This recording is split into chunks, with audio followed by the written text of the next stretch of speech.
Hello, welcome to FHE on the Road with Christine Stevenson.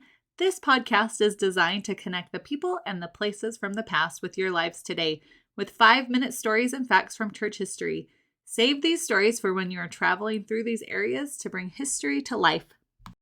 Okay, welcome back to FHE on the Road with Christine. Today I'm going to tell the story of Zion's Camp, and I love this story. I think it's so incredible. I love seeing the hand of God in our lives and hearing about it in the history of the Church of Jesus Christ of Latter-day Saints. And it is so prominent in this story, and I think it's incredible. So hopefully you love it too. I know that Zion's Camp is something that a lot of people have heard about, so this might be a refresher for some, but I think it's so incredible and it's hard to remember all the things. So if you need this as a reference to go back to, hopefully you use it. In 1834, the idea of Zion's Camp was first discussed by the prophet Joseph Smith in his home in Kirtland, Ohio. Zion's Camp was a group of men from the Church of Jesus Christ of Latter-day Saints gathered by the prophet Joseph Smith, and their objective was to defend the members of the church from persecutions in Missouri.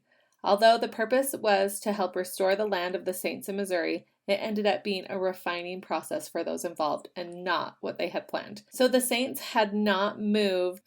of the saints had not moved to Missouri yet. But Joseph Smith had received a revelation in Doctrine and Covenants 57, 1-3, where it talks about the land of Missouri. So what had happened is Zion's Camp started when two elders from Missouri, Elder Parley P. Pratt and Lyman White, left their families under severe mob persecution and threats to get help from church leadership. They left their families thinking they might never see their families again, but this group of saints needed the help of the rest of the church to even survive what they were going through. So it was really, really scary for these members of the church in Missouri. They didn't know if they were going to live or die.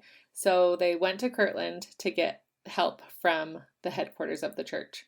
Joseph Smith had received a revelation regarding Missouri 3 years earlier. On July 20th, 1831, the revelation stated, quote, "The land of Missouri is the land which I have appointed and consecrated for the gathering of the saints. Wherefore, this is the land of promise and the place for the city of Zion. Behold, the place which is now called Independence is the center place." And that's Doctrine and Covenants 57, 1-3. When the revelation was given, members of the Church of Jesus Christ of Latter-day Saints started migrating to Missouri.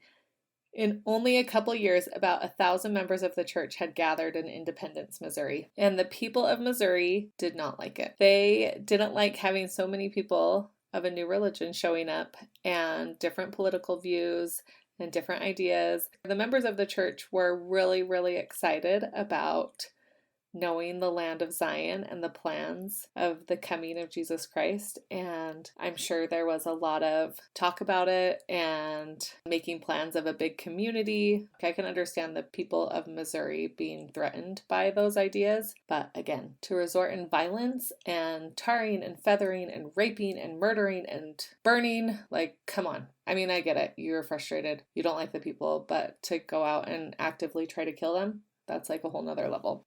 The older members of the Missouri community banded together and forced the members of the Church of Jesus Christ of Latter-day Saints out of Jackson County. Local authorities sided with the Missouri mob and forced the church's newspapers and printing offices to discontinue. The stores and other businesses operated by the members of the church were forced to close. Everything was stacked against the members of the church, and the government and law enforcement were a major part of the problem. It was a lawless state, and they trashed the members of the church. It was horrendous. One of the favorite abuses of the Missouri mob was burning. They threatened and actually burned many of the houses of members of the church. 2 accounts of this are Mary Fielding Smith and Isaac Morley's house. They were both victims in the Missouri mob burnings. But there were multiple. This was not an uncommon occurrence. The burnings occurred when the saints didn't obey the mob rule and kept living in their houses they bought. So that was a problem. And so they kept living in the houses they bought and didn't leave when the mob got crazy.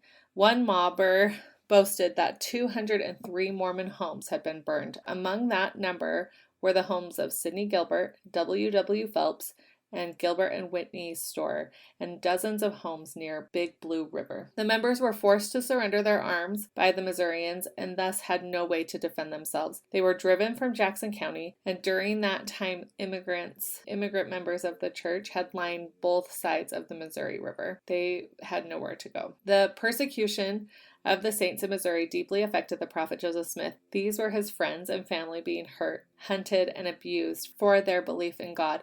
When Joseph heard what was happening in Missouri, quote, he burst into tears and sobbed aloud, "Oh, my brethren, would that I have been with you to have shared your fate," end of quote. These words were recorded by his mother, Lucy Mack Smith. All the problems in Missouri came to a head, and Zion's Camp was formed. When Joseph received news of what was happening to his friends and fellow members in Missouri, he inquired of the Lord on what should be done. The Lord answered and said he should organize Zion's Camp. This is in Doctrine and Covenants 103, 32, and 33. The Lord told Joseph that he should get 500 men and march and redeem the land. The Lord said if they couldn't get 500, they should do it with as many as who were willing to go. When Joseph presented the revelation to the men on the high council, quote, 40 or 50 men volunteered immediately. End of quote. So isn't that, I love that members of the church were willing to defend the other members so quickly. And they were not left out there to be ruled by mobs, but the members of the church were like, I will do what I can to help. I love the willingness. So they were able to get 207 men to help defend the saints in Missouri. They split into two groups of men, and Joseph was in charge of the second group. Joseph left with the second group on May 7th, and this is what he wrote, quote, I continue to organize the company, appoint such other officers as were required, and gave such instructions as was necessary for discipline, order, comfort, and safety of all concerned. I also divided the whole band into companies of 12, leaving each company to elect his own captain, who assigned each man in his respective company his post and duty, generally in the following order: 2 cooks, 2 firemen, 2 tentmen, 2 watermen, 1 runner, 2 wagoners, and a horseman, and 1 commissary. We purchased flour and meal, baked our own bread, cooked our own food generally, which was good, though sometimes scanty. Sometimes we had a Johnny cake or corn dodger instead of flour bread. Every night before retiring to rest, at the sound of the trumpet, we bowed before the Lord in several tents and presented our thank offering with prayer and supplication. And at the sound of the morning trumpet, about 4 o'clock, every man was again on his knees before the Lord, imploring his blessing for that day. End of quote. The group was organized and ready to redeem Zion. They knew that the Lord was on their side, and they were ready to fight the battle. The Lord had a different idea for Zion's camp. This group of men never ended up fighting anyone. So they never ended up fighting anyone, which you would think would make the story less exciting, but that's not true. It's so exciting.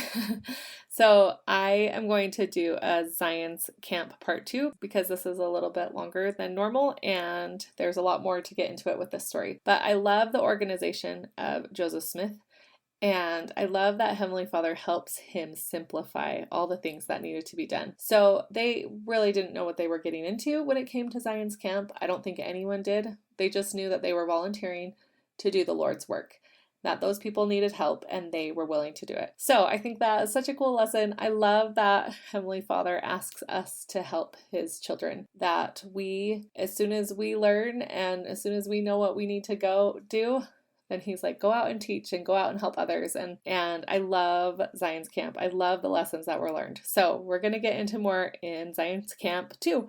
So hopefully you learned something about the organization and how it was done and why it happened. And then we'll get into what happened. It's so awesome. Anyways, thanks. Thank you for listening to FHE on the road today. We hope you enjoyed what you've heard. Please like, subscribe, and share with anyone who'd be interested in these stories. Thanks.